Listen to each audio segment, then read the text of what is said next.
Jadi untuk kawasan-kawasan geopark ni, dia merupakan satu kawasan yang agak sensitif. Okey, kita di negeri Perak, kita mengambil maklum ramai di antara pelancong atau pelawat yang datang ke negeri Perak sebenarnya mereka suka dengan keindahan alam yang terdapat dekat negeri Perak.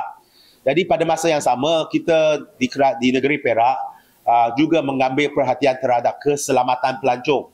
Jadi ada beberapa kawasan di mana dalam kajian pakar, mereka mempunyai orang kata kecenderungan atau kemungkinan untuk berlaku sesuatu yang tidak diingini, maka kawasan tersebut akan ditutup sementara waktu untuk kerja-kerja upgrading untuk memastikan apabila kawasan tersebut dibuka, keselamatan mereka yang melawat kawasan tersebut terjamin.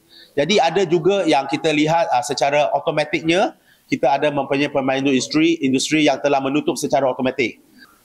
Jadi pada masa yang sama juga kita mempunyai kawasan yang kita bangunkan agak kita concentrate sekarang adalah di kawasan Lenggong, di mana mereka mempunyai 2 tapak UNESCO di kawasan Lenggong. Jadi ia juga merupakan satu tempat baru dibangunkan, tetapi masa yang sama kita sedang juga membangunkan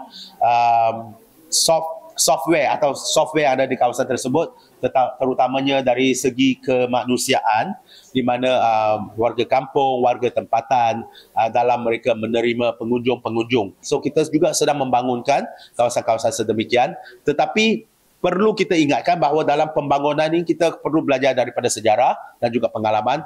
Kita jangan terlalu nak membangunkan tetapi tanpa mengira apa yang berlaku pada kemudian. Kita perlu membangunkan kawasan tersebut tetapi dengan mengambil cara yang lebih berhati-hati tanpa merosakkan peninggalan ini kepada anak cucu kita kemudian.